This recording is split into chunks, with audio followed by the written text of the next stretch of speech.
Route 66, Route 66. We'll drive around the classic cars, pick up chicks and biker bars. It doesn't matter where we are, as long as we're on Route 66, Route 66. Okay, I'm Insane Sam, and I'm about to guide you through the second leg of the 7th day of your 10-day Route 66 party tour. You're going from Winslow, Arizona to Williams, Arizona, which is my favorite Route 66 town. As always, before we get going, let's be sure you have good directions. Go to route66mc.com, go to the right-hand column on the home screen and find Get Directions. Put Winslow in the Leaving From box and Williams in the Heading To box. Click on Get Directions, and turn-by-turn directions between those two towns is going to pop up. Let's get going. On your way west, you're going to pass the Meteor Crater, which is about 6 miles off I-40. The crater is 570 feet deep and over a mile across.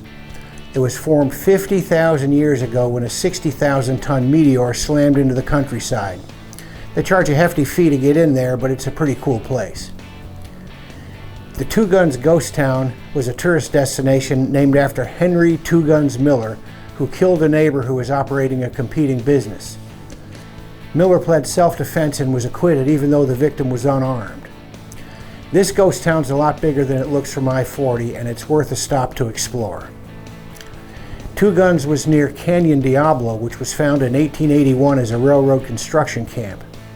The main drag was named Hell Street, which at one time had 14 saloons, 10 gambling houses, 4 whorehouses, and 2 dance halls.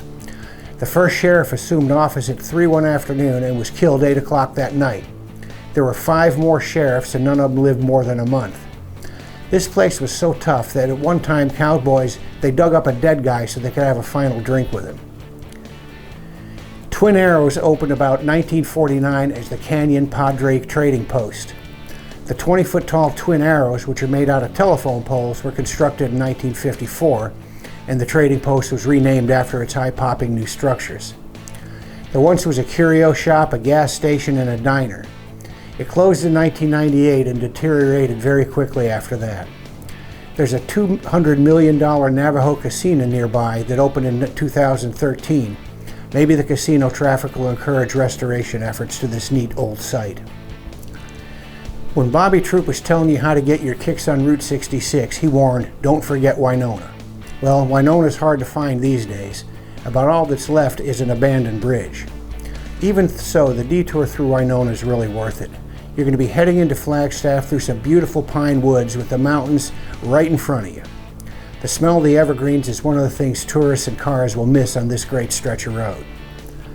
As you come into Flagstaff, you'll pass the 1931 Museum Club, which has a guitar-shaped neon sign and live entertainment. It claims to be the biggest log cabin in the Southwest. That may be so, but there's sure a lot bigger log cabins out there. The Old Faithful Inn in Yellowstone comes to mind. There are a bunch of vintage Route 66 motels along Business 40, but I prefer to stay downtown because I can walk to all the good night spots. All the rooms in the 1927 Monte Vista Hotel downtown are named after famous people who stayed there. That's a big thing in Route 66, it seems like. But John Wayne, Humphrey Bogart, Bob Hope, Zane Grey, Bing Crosby, and then Michael J. Fox, Bon Jovi, all these guys stayed at that hotel. The Monte Vista Bar has a very eclectic crowd, and it's something like right out of the 60s. Very cool place. The Weatherford Hotel in downtown Flagstaff was opened in January 1, 1900. It was reputed to be the best hotel in the Southwest, and it claims that Wyatt Earp was a frequent guest.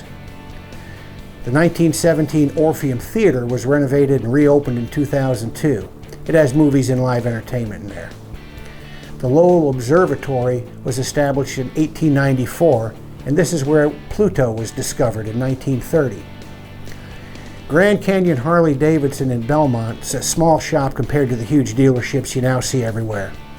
Several scenes from Easy Rider were filmed in this area, and the Pine Breeze Inn, where Peter Fonda and Dennis Hopper found no vacancy, is nearby. The original no vacant sign is in the Roadhouse Cafe that's next door to the Grand Canyon Harley dealership. You know, I watched Easy Rider a few months ago. It seemed so cool when it first came out. Watching it a few decades later was a different deal. The whole movie consists of Dennis Hopper being drugged out successfully and Peter Fonda walking around trying to look cool unsuccessfully. Then there's a young Jack Nicholson riding Bitch with a football helmet on. That also seemed cooler in 1960, but at least the music's still great. When you leave Belmont, you're going to get to ride through some pretty country on your way to Parks, then on to Williams. A couple of miles of this old route is a dirt road, but it's passable if it's dry. In wet weather, skip this route and stay on I-40 all the way to Williams. Williams is my favorite Route 66 town. It reminds me of how Jackson Hole, Wyoming was 30 years ago.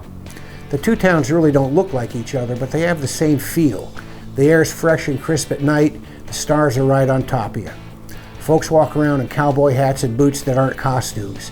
They listen to real country music, not the modern stuff that Merle Haggard famously called nothing but bad rock and roll. The Grand Canyon Railroad gives rides to the Grand Canyon, which is only 50 miles away, and they do it in these vintage rail coaches pulled by a steam engine. On some of the trips, they stage a train holdup and masked horsemen come riding up and they board the train.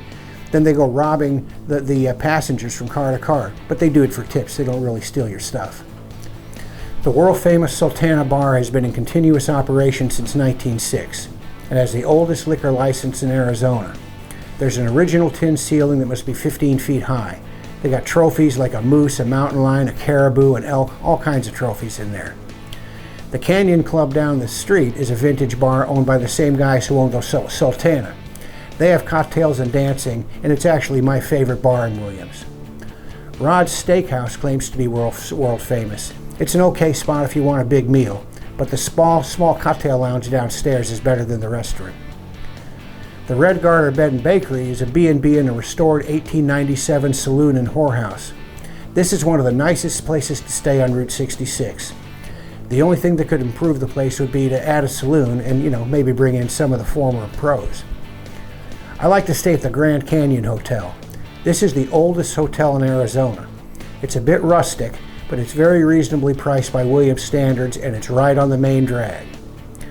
The Fry Marcus Hotel was a Harvey House hotel opened in 1908 inside the Williams Depot. It's a beautiful place, but the hotel no longer accepts guests. Okay, this is the end of the 7th day of your 10-day Route 66 ride. Tomorrow we'll be taking my favorite ride on Route 66. It's 165 uninterrupted miles of the old road, and it's a glorious adventure. But before we go to the next video, please hit the subscriber button so you can get notifications of when I post new videos and other useful information you might otherwise miss. Also, if you leave your comments on this video, I'll do my best to respond to them. Insane Sam out, and I'll see you tomorrow.